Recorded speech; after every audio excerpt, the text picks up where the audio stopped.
ॐ सहना भवतु सहनौ भुनक्तु सह वीर्यङ्करवावहै तेजस्विनावधीतमस्तु मा विद्विषावहै ॐ शान्तिः शान्तिः शान्तिः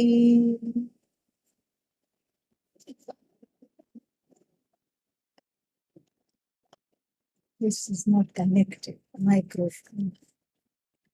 There, that should be.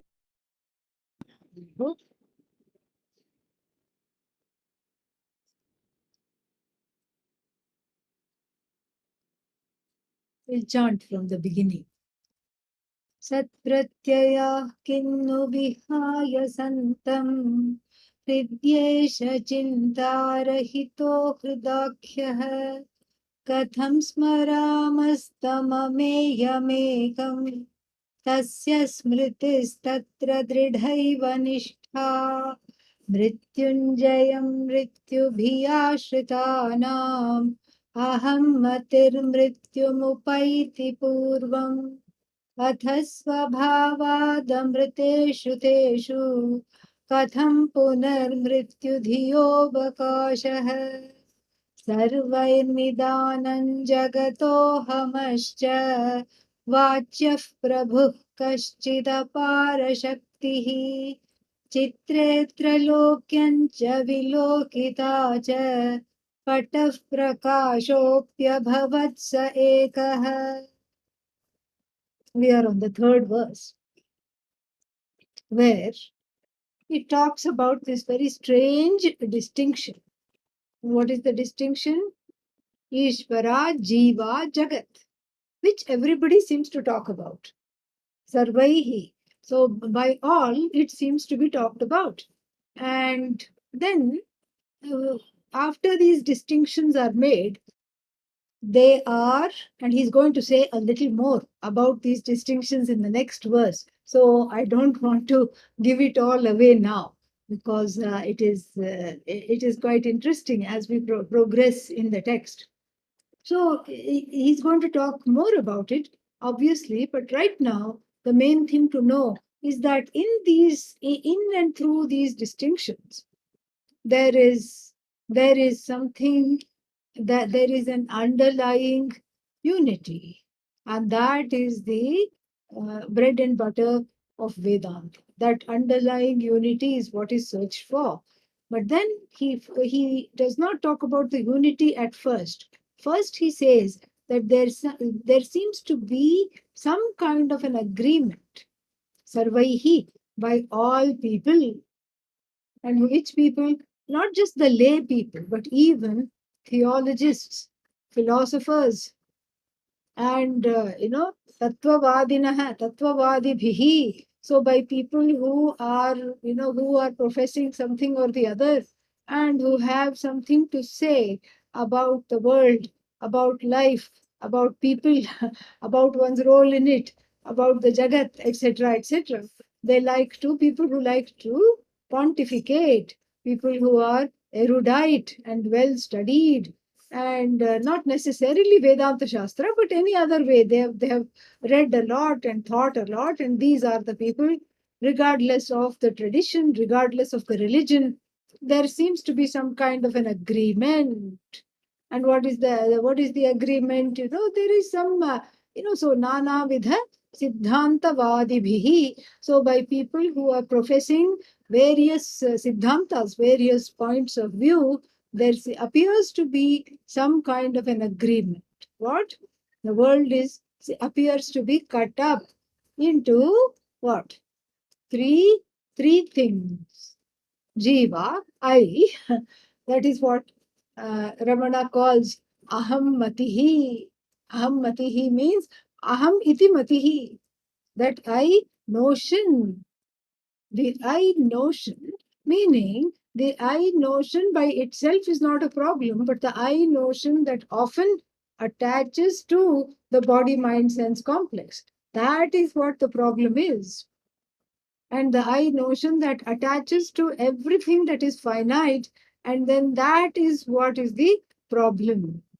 And so here, aham matihi, aham iti matihi, the Bhashya says, aham iti matihi. So this aham mati, so I, and then whatever I confront, the jagat. So the jagat is something that I confront. So that is true because it is not me, obviously. So it is me and not me. So the jagat is two. I am the first one. That's why yesterday I said I am the first person. The jagat is the second person because that is what I confront. I relate to the jagat. And the third person is in a way Ishvara because it is always referred to as Tat, that, far away, removed, remote. Even the Jagat occupies the place of something I relate to. And even though one is already related to Ishvara, God, Bhagavan, still because of that alienation, due to self-ignorance, that relationship is not understood, and that in fact it's a relationship of non-separation, much less understood. And so what do we have here? Confusion. That's all we have. Because there are these three things. But then when you look even on, forget Vedanta, even if you look on the level of the empirical reality into the truth of these three things, very interesting things come up. So when you say Jagat, what is there? What are you looking at? Oh, I'm looking at something outside of me. Really? Outside? Outside means what? In your backyard? Sure. In my backyard, whatever is there, I am looking at. Well, the thing is, when you say I'm looking, the Jagat is outside and I am looking at things outside, this is already a dosha, already a fallacy. Why? Because even on the experiential level, it is not true. The Jagat is always experienced. Jagat means the universe. The universe that you confront is ever experienced in a subjective manner. So that aham matihi, that I notion, inserts itself between you and the universe, the ahankara. Between this jiva is ahankara. So it is the ahankara that filters the universe in the buddhi.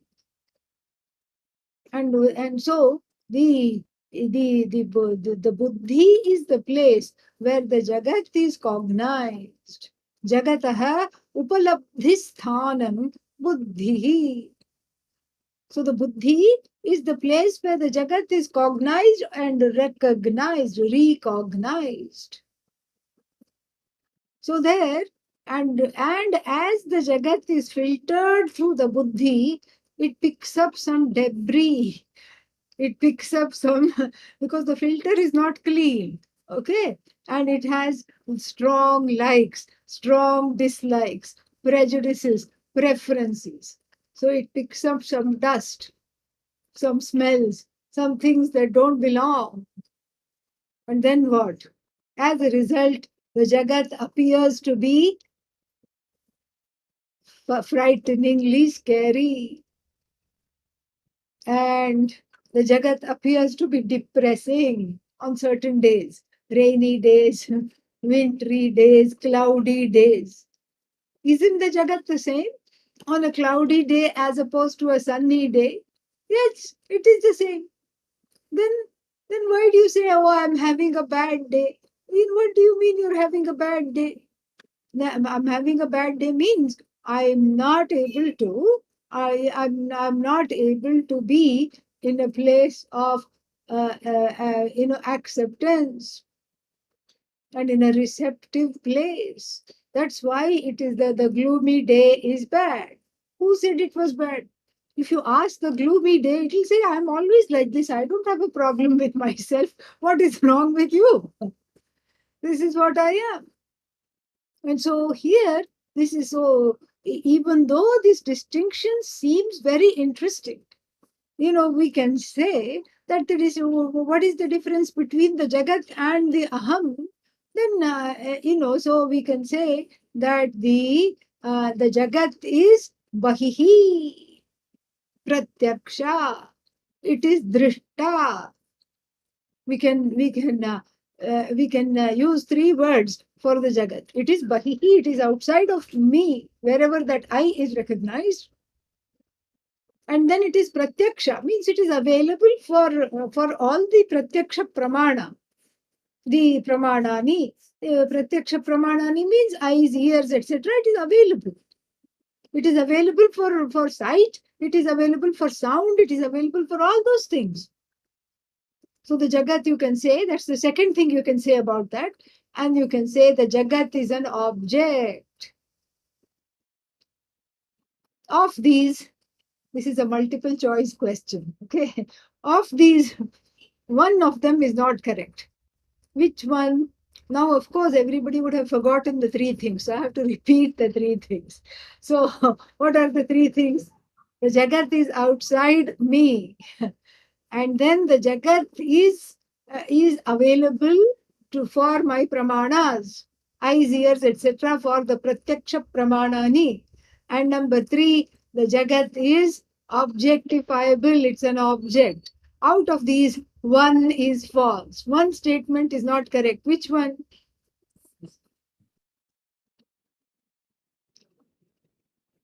Shambhavi says it is number one. Do you agree? Yes. Yes. Okay. Why? Why is it this one? The Jagat is outside because we know better. We have been studying Vedanta for a long time.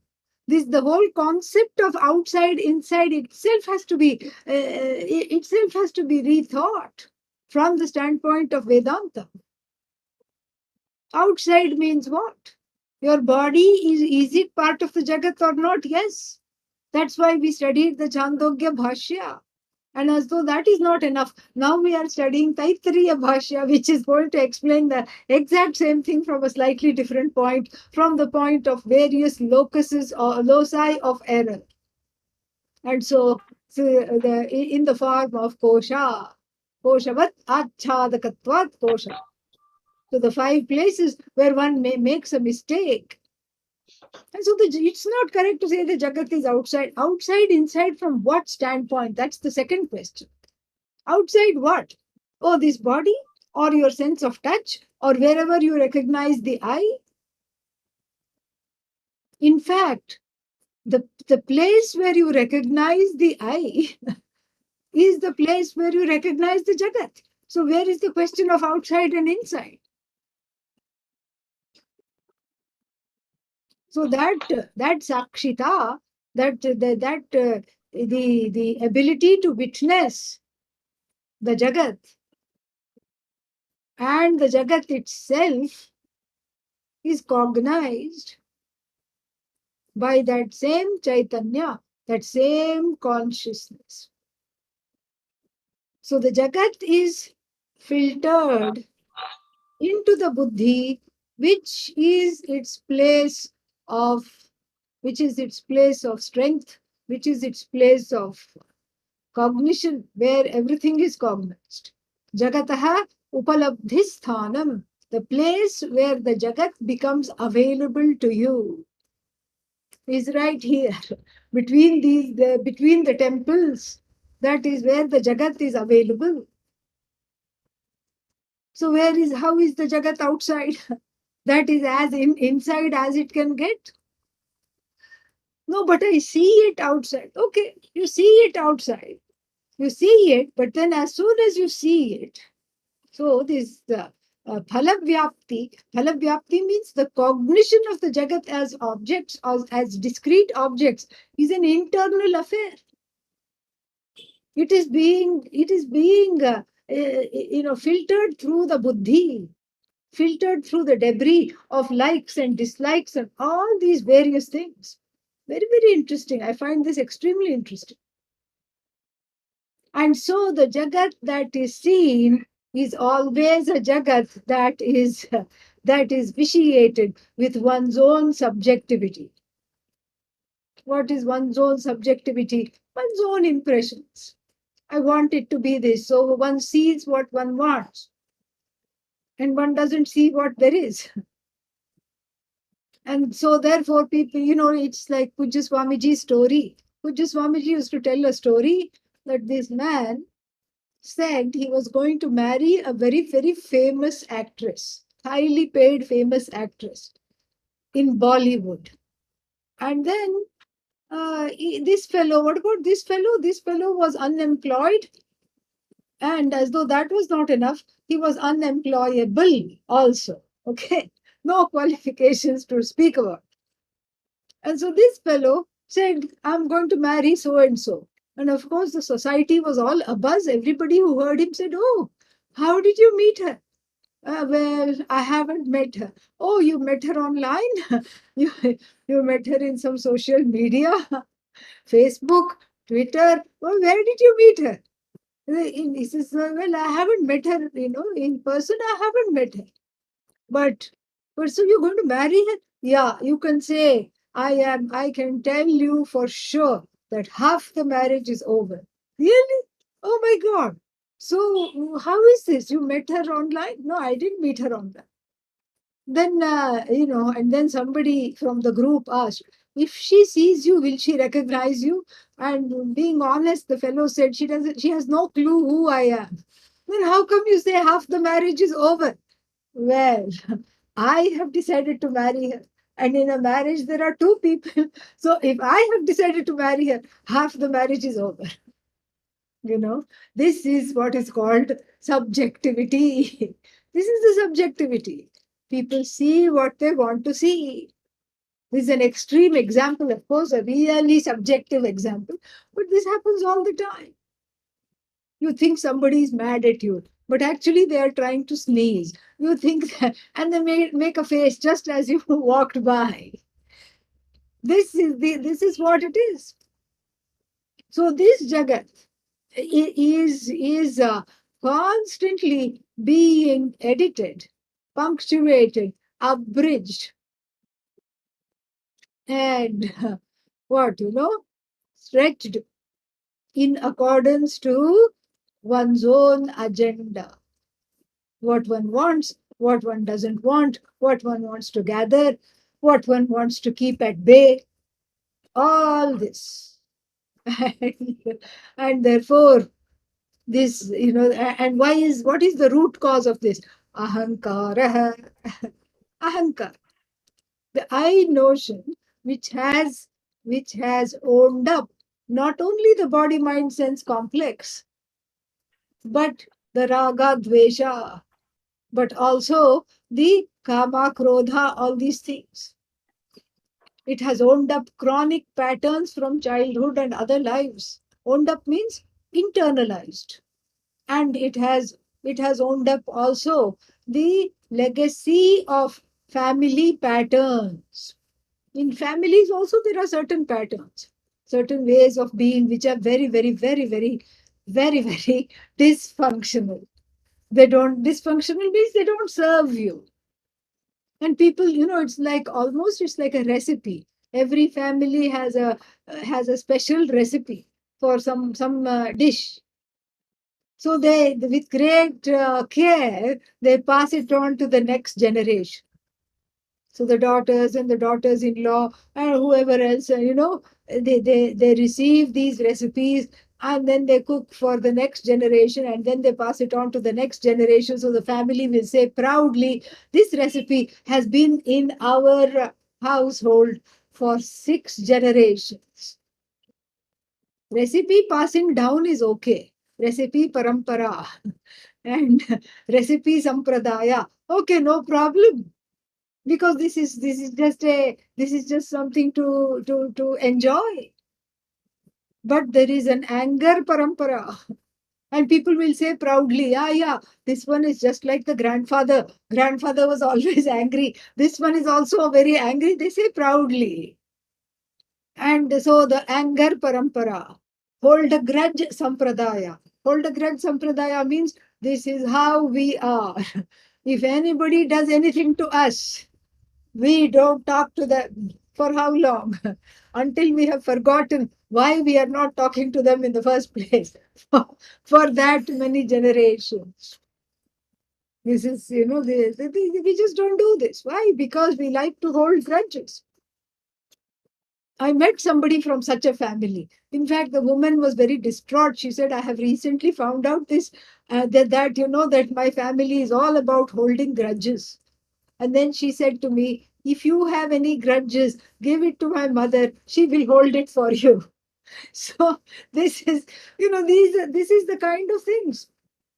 So the whole, antahkarana is full of all kinds of difficulties because the ahankara is not understood. The ahankara is enslaved by these chronic patterns: anger, fear, non-acceptance, worry. This worry is another thing. People are very happy that they are worried. This I don't understand. Oh, in our family, all of us worry a lot.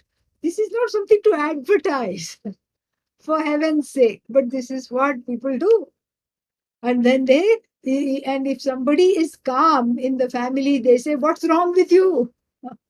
You should also be worrying. This is very worrisome. How come you can just sit there and do nothing? In fact, that person perhaps might have, have had some sadhu like samskaras, and instead of seeing that person as a what is that called an inspiration, they just want to drag the person within the scheme of things. And so this is the ahammati. Ahammati, we can't just gloss over. It's not just ahankara. We have to understand what actually it is. How does it manifest? These are all very, very important. How does it manifest in the life? What does it do? And so this is the fallout. This is the problem. So then, so even though we say Jiva, Jagat, Ishvara, Ishvara, of course, absent without leave, not there, missing in action because I don't know where this Ishvara is, what this Ishvara is he female, is she male, all these things I do not know. So then, and then the Jagat, of course, I have a lot to say about. Even Ishvara, one has a lot to say about. There is a subjectivity. And so that subjectivity really, from that standpoint of this subjectivity, it's all within the active buddhi of the jiva, where the jagat is recognized. So jagataha upalabdhi sthanam antahkarana, and then jagataha adhishthanasya upalabdhi sthanam also antahkarana. The Jagat is cognized in the Antahkarana, and the truth of the Jagat, the Adhisthana, is also cognized in the Antahkarana, which is why the Antahkarana has to be free, has to have some space. You can't be like a hoarder, hoarding all kinds of things, collecting, collecting grudges, collecting resentment, collecting fears, collecting tears, collecting all these kinds of things. Otherwise, we are stuck in the first two lines of this verse, which talk about these divisions. There is no vision of Advaita when it is hijacked by all these divisions. Hijacked by divisions, absence of vision. There is no vision. And so, therefore, the next two lines give an objective view of the situation if one is ready. So first is we are on the level of people, talking. Oh yeah, Jagat, yeah, I see it. You see it too. Yeah, that's what it is.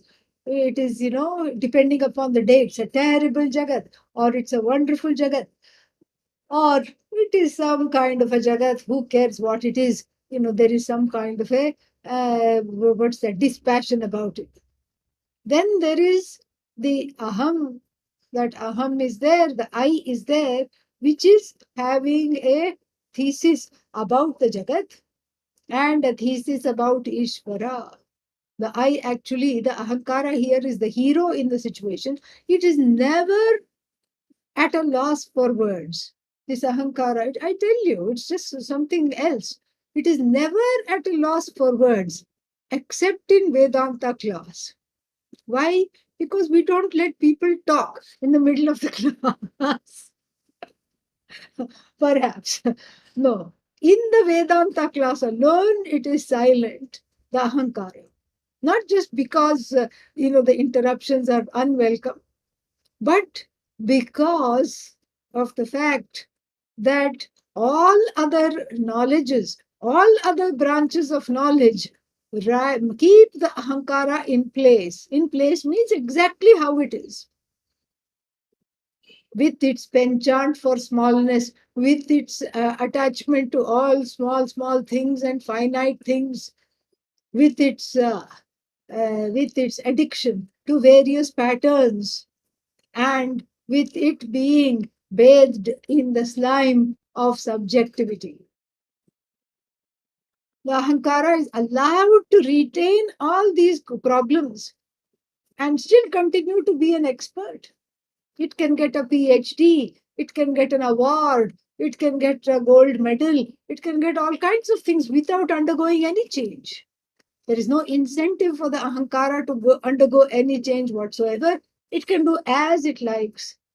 However, when it sits in a Vedanta class, it doesn't know where to go. It squirms. It's like, oh no, I think I need to leave now. I think this is too much. This is getting too close for comfort.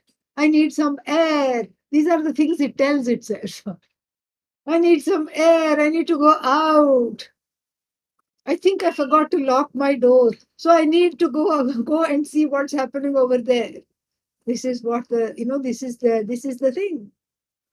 The Vedanta makes first of all makes the Ahankara very quiet, because despite itself it is intelligent and it is interested in listening, because it's all about the I. And it knows it is the I. So for a little while it is sitting and saying, oh, this is very nice. This is wonderful.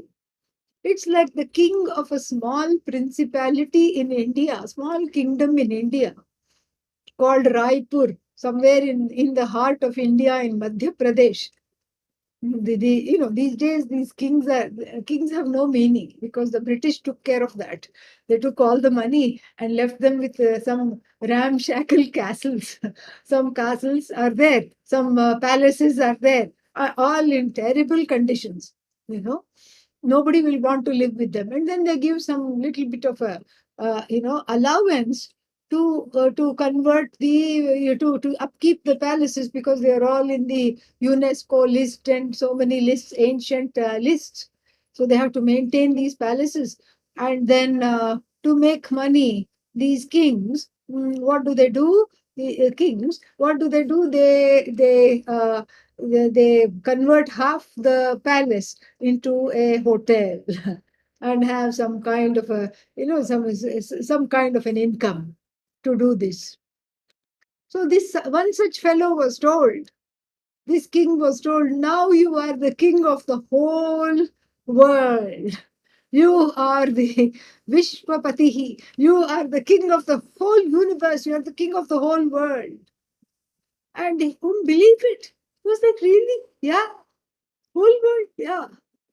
And then afterwards he said, no, no, no, no, no, no, no. What? Why are you saying no, no, no? This is such a wonderful thing. You're the king of the whole world. What about my Raipur? Am I still the king of Raipur? This is exactly what the Ahankara is. It's given on a platter in the Vedanta classes. Its own glory. Here, take. Partake of your own glory. A platter of limitlessness. It's like a limitless buffet. All you can eat. You can just go there and you don't have to worry about anything. And still, the Ahankara says, but what about those small things that I had? What about those little things? What about this? What about that? Why I need this. I can't live without this. I have to have this. Oh no, oh no, oh no.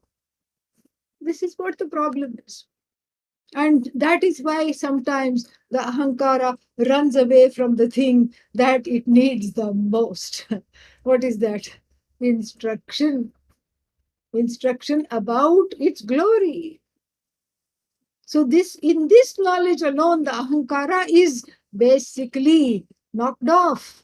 Knocked off from what? From its pedestal. From its finite pedestals, where it is clutching at a few things and its own notions, its own beliefs, its own grudges, and a few other things that it calls its own. This is the only one that knocks off the pramatha. This is the only branch. This is the only knowledge. No other branch of knowledge can do this. The knower known difference is always there. Here alone, from three, Jiva, Jagat, Ishvara, you can go to one. Only here it is possible, nowhere else. No other theology, no other philosophy. I mean, even in the indigenous philosophies, this kind of Vedanta was there. You find it even in the Sufi philosophy. It is there. All over the world it is there. What makes this special is that we still have alive a teaching tradition. Whereas in other places, the teaching tradition, if it was there, it has been snuffed out by colonization and all other things. Here, the teaching tradition is alive. We can understand this. It is alive still because it is still passed on from teacher to student, teacher to student. How can you say it is alive? Because we are studying this text. You are here, I am here, we are studying this text. What more proof do we need? And so, therefore, this threefold divisions, about which he's going to talk a little more in the next verse as well, is something that one can get stuck in. I am separate and I have my views about you. And you means the Jagat. That's why the Jagat is second person. About you, about all this. And then I have my views about Ishvara also. So what are your views about Ishvara? Some people will say there is no Ishvara. Well, what kind of a scientific theory did you use to prove there is no Ishvara? Well, no, it's my belief. Well, I'm glad you say that, because whether you say I believe in Ishvara, or if you say I do not believe in God, it's still a belief because it's not verifiable. And besides, Vedanta doesn't say Ishvara is a belief. Ishvara is something to be known as yourself.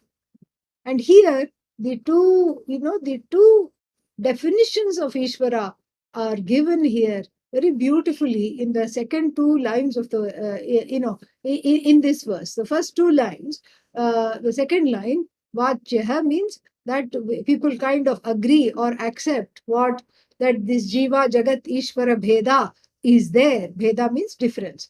This difference is there, people accept, and they think of Ishvara as Kaschit, someone with apara shaktihi, with limitless power. And here we have the definition of Ishvara, of Brahman, as as Ishvara with Shakti, and which Shakti means power. And this is what is known as Tatastha Lakshana. Brahmana Tatastha Lakshana. Tatastha means this. It is a definition that comes and goes. If we are talking of a manifest universe, then this Brahman has the status of being the manifester. So we don't say so much creation. We say this is not so much a srishti as much as it is an abhivyakti. It is a manifestation. So the manifest universe, of course, cannot be without a manifester. So from the standpoint of the manifest universe, there is Ishvara, endowed with all kinds of powers, the ability to do this, that, all these things, to take back the universe, to resolve the universe, to rid the universe of certain people.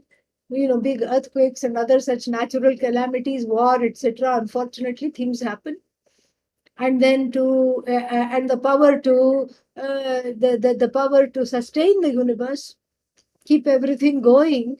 And sometimes one wonders, how do things work in so much chaos? In fact, people who come to India from abroad always are marvel at the fact that things work. Somehow they work. And even though, even though it works against all odds, but somehow it works. Somehow things get done. Things get done. Somehow the country is run. When no one is trying, it somehow happens. Things work. And so this is Bhagavan. And then suddenly a new species is discovered, that is still the Jagat, the expanding universe, the universe that is still continuing to unfold. So from the standpoint of the universe, in relation to the universe, we say there is a force which is non-separate from that, from the creation. It is non-separate from the creation. The effect is the cause. Cause is not effect. Effect is the cause. Effect is non-separate from the cause, because this Ishvara is manifest as the presence in everything. Satta. Satta means presence. It is in everything. This Ishvara is in the rock. It is in the water. And we see Ishvara in the trees. We see Ishvara in the air that we breathe, the sun in the sky. All are Ishvara for us, because there is a zero difference between the material and the maker, between the effect and the cause. The effect is non-separate from the cause. Zero difference. And so all this is Ishvara. And supposing the universe folds up, rolls up like a carpet, and then what happens to it? It goes back to Ishvara. If you say, that means the universe is in a state of laya. Laya means there is a resolution. Then what happens? Then where is Ishvaratvam? Where is Ishvaratvam? Ishvaratvam means what? Ishvaratvam means the overlordship is no longer there because it is not needed. It's just like you. You couldn't sleep one night, so you put on some music or something like that to relax you so you could sleep. And then what? While the music was being played, as the music was playing, at some point you went off to sleep. Correct? What happened to the music? Gone. As far as you are concerned, gone. And so, can you still be called the hearer? Once you are asleep, hopefully not right now, but once you are asleep, can you be called the hearer? No. The hearer was a status that was there at the time of hearing, but then in sleep there is nothing other than you to hear. There is nothing to hear, and so therefore you are no longer called hearer. And there is nothing to see, so therefore you are not called seer. There is nothing to experience, therefore you are not called experiencer. Similarly, there is nothing to rule over when the universe is in a state of laya. So therefore, you don't have Ishvarata, Ishvaratvam, same thing. Ishvaratvam, Ishvaraness. And what is this Ishvaraness? Ishvaraness is an as though superimposition on that same Brahman, which is described in the second half, whose inherent dharma, whose inherent definition, whose inherent lakshana is given in the latter half of the verse, which we will be looking at. So this is an incidental definition. Tatastha Lakshana means an incidental definition. It comes, it goes. It's like somebody who says, I am such and such a person. I am the president. For how long? Well, until the next elections. I hope to come back, but then I don't know because there are other political parties and other candidates are standing up for election also, and so this is what it is. So there is a tenure. So one is not born a president, and one is not there the whole life. One is a president, president, president, president. The president is an incidental definition of the person who has a certain tenure from the standpoint of this office of the presidency. Same thing. Ishwaratvam is from the standpoint of managing the affairs of the universe in a very non-separate way, by, as it were, entering into the whole universe,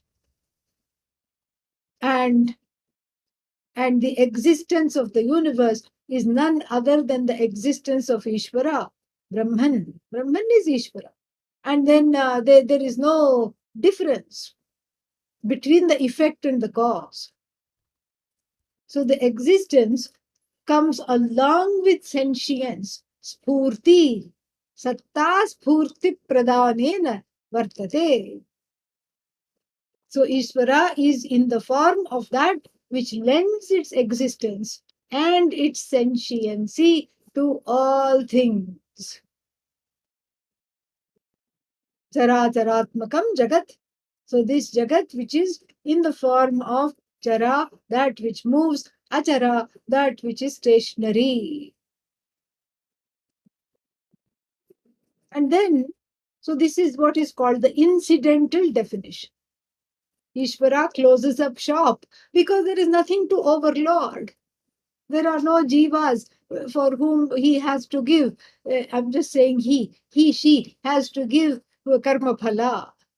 There is no nothing to take care of. There is no universe to run. Shop is closed. Ishwaratvam has been hung up on a hook like a coat. No, so it is there in abeyance until the next cycle of the universe comes. Along with that, Ishwaratvam will also arise. But for now, in a state of repose, when there is no universe to think about, Ishwaratvam is not there. And so therefore, the overlordship and all the other, what is that called? The six gunas of Ishvara, in the form of Aishwarya, overlordship, Samagram Aishwaryam, total overlordship. This is what is the, if you unpack the suitcase called Ishvaratvam, these are the things will come out. They are called Shadaishwarya, six virtues or six forms of overlordship. So the first one is rulership, Aishwarya. Samagram. That's why the word Samagram has to be added. Samagram means absolute, total, total overlordship. You also have an overlordship. Oh, yes, yes, I do. Over what? Over the puppy in your house. The little dog that you have, you say sit, it will obediently sit. You say roll over, it will roll over. And you say bark, some enemy has come, it will bark. And so your overlordship is confined to just the puppy at home, the doggy at home. Anybody else, if you say sit, they will say shut up. You know, you don't have that. You don't have that overlordship at all. You don't have total overlordship. Kabhi kabhi, little bit here and there, somehow, somewhere, little bits you feel somehow good because you were able to put somebody in their place, or you were able to, out of the feeling of a powerfulness, you were able to get something for somebody that they needed. There is this great sense of power. Samagram Aishwaryam.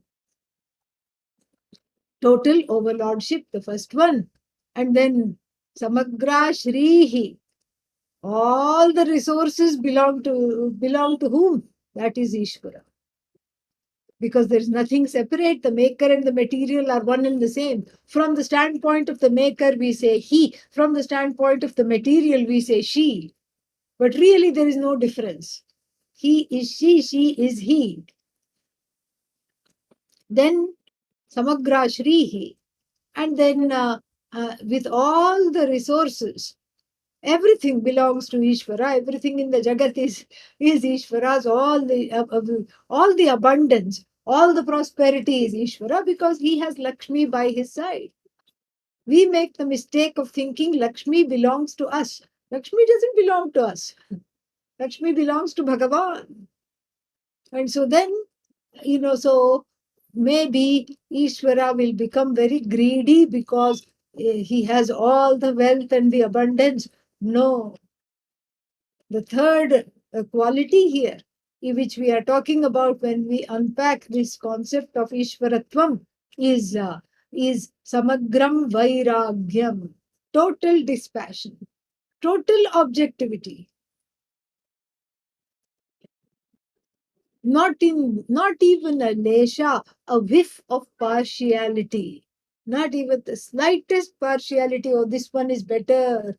Oh, but this bhakta, this devotee always brings something sweet for me, so I think I have to favor this devotee. No, this is called nairgrinya dosha, meaning a fallacy of partiality. It is not there. It is not at all there with Bhagavan, not in the slightest bit.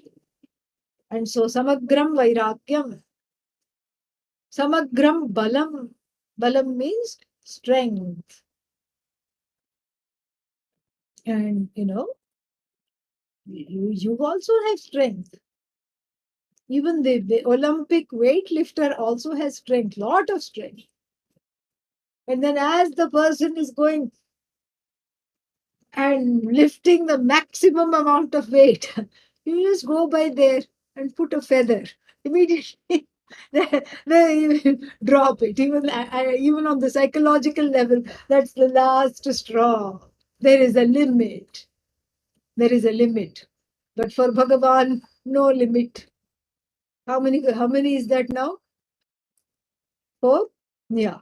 So then the next one is samarthyam, viryam, samarthyam.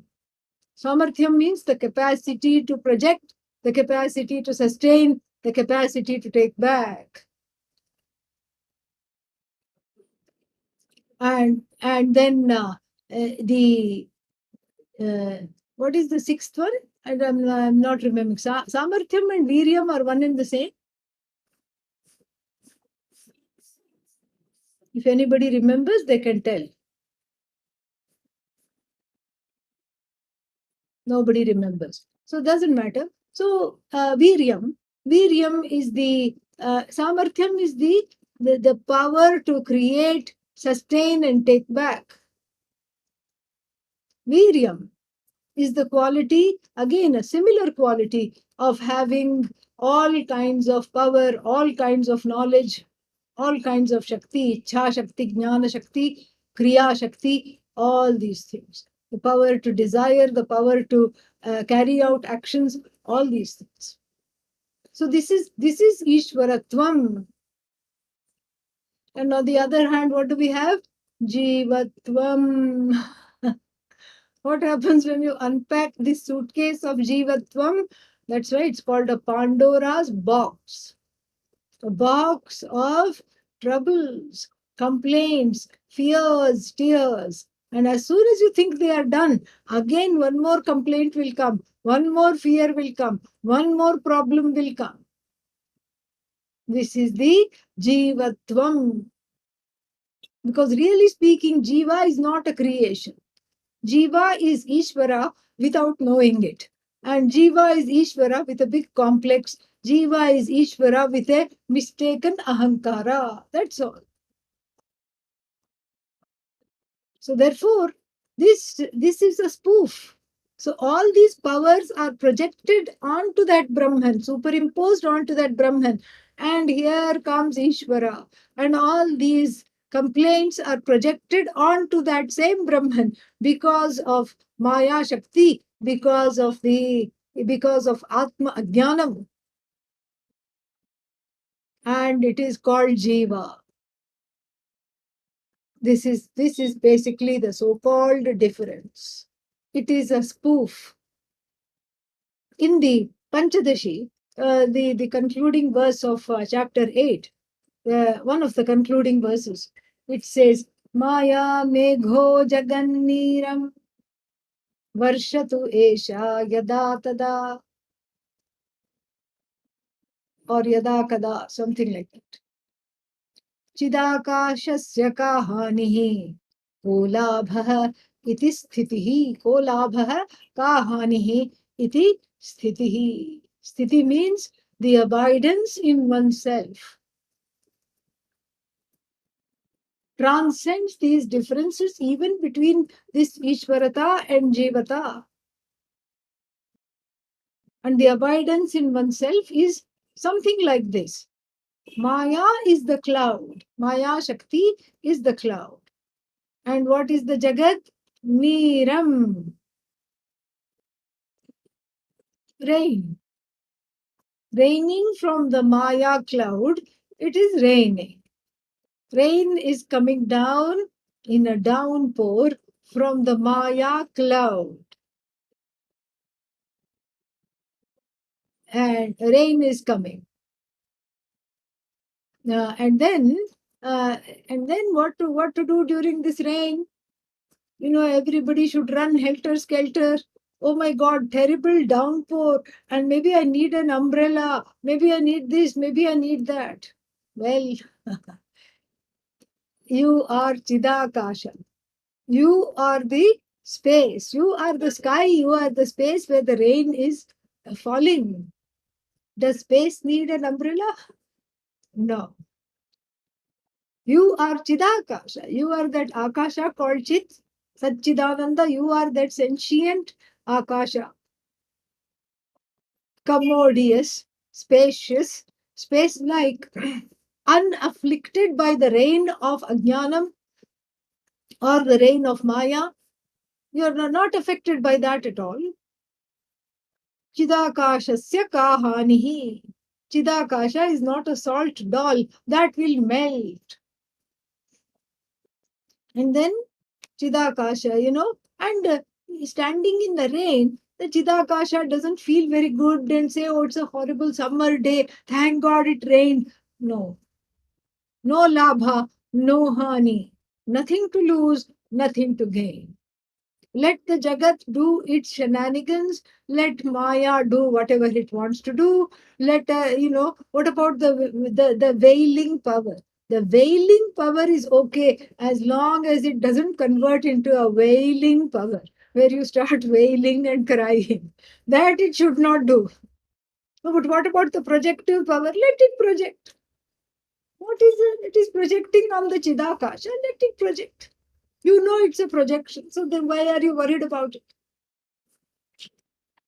That is what it is. Fame. Yeah, fame is there. And yeah, it is two, three ways of seeing it. We have Yashas, fame. Samagram, Yashas. That was the sixth one. Because Viryam and Samarthya are same. And so, Samagram, Yashas. So yeah, so it rains. And, let it rain. But it is raining delusion. Let it rain delusion. You are illumined to your nature, so let it rain. What is there? And so this is a very beautiful understanding of how all three Jiva, Jagat, Isha are all one.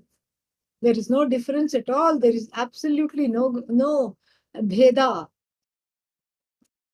So it's almost like Maya Shakti has Maya goddess.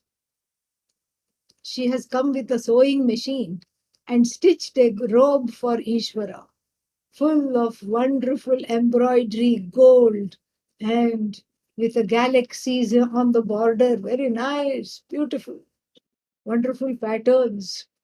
A magician's robe she has stitched. And the Jiva said, "What about me? I also want a robe. You gave such a nice robe for Ishvara. Why not me? Okay, let me take your measurements. What do you? What are you? Well, I don't like anybody. I don't like myself. I don't have this. I don't have that." So she also made a robe for the Jiva, lined with a border of fears and tears. Rags. That's what. Because that's exactly the Jiva's self understanding and self presentation. And so, this so called difference continues. But look at the last two lines. Picture this, it says, Chitre atra. Atra means what? Asmin Brahmani. In this Brahman. So, Chitre atra. Lokyam cha vilokita cha. Here we have been, here we are the vilokita. We are the vilokitas, means we are the seers. Drashtaraha, we are the seers here. And then what is seen? The Jagat is supposedly the one that is seen. A very picturesque Jagat. Picturesque, full of varieties of things, varieties of people, varieties of situations, etc., etc., etc. And then what about it? Pataha prakashaha api bhavatsa ekaha. But then when you see, you find that you are also in the picture. What do you mean I am in the picture? Your body, mind, sense complex is in the picture. The seer is part of this picture. Why? Because that which informs the seer and is the content of the seer and the seen is that which is, which is this Satchidananda Atma, Chaitanya Atma, Satyam Jnanam Anantam Brahma, is that which is what is called here Swarupa Lakshana. So here there are two things we have to see. One is Pataha. Pataha means the canvas. Without the canvas, there is no chitra, no painting possible. No picture is possible without a canvas or even any surface. Yesterday we talked about the Varli tribe paintings, just like that. So without a surface, there is no painting possible, and that surface is the adhishthana, is the satta. Sat, the existence. The only existence is your own existence. That's all there is. Because when you say I am, you are directly experiencing. Each time you say I am, I am, I am, you are directly experiencing your existence. That existence is Brahman. It is called Satta. Then the Prakasha is the awareness of this Satta. This Satta you become aware of. You are aware that you are existent. I know I am. That is what is called spurti. That is what is called, what is that called? It is called chit, jnanam. I know I am. A knowing that never turns into not knowing. Because not knowing a language, like if I say I do not know Chinese or Mandarin, I do not know how to speak Mandarin, then I will have to say, then we will have to ask, how do you know that you don't know? So that is what we are talking about. We are talking at the ontological level, a knowing that never converts into not knowing at all ever. So that is what is called chit. So the sat, which is the picture, the canvas of the picture. The sat is the adhishthana, the truth of this picture. The existence of the picture depends upon the existence which is Sat, which never is absent. And then the Chit, what is the Chit? The Chit is the light which allows me to see the picture and to see the whole picture. What is the whole picture? That the seer, seen, and the sadhana of seeing, eyes, etc., the pramana, are all one. That Brahman, which is neither seer nor seen nor the means of seeing, is the one that upholds every seer, every sight, and every means of knowledge. And in order for this Brahman to be everything, it has to be no one thing at all. More we'll see tomorrow. Om Purnamadah Purnamidam Purnat Purnamudachyate Purnasya Purnamadagya Purnamevavashishyate. Om Shanti Shanti Shanti. Harihi Om Shri Gurubhyo Namaha. Harihi Om.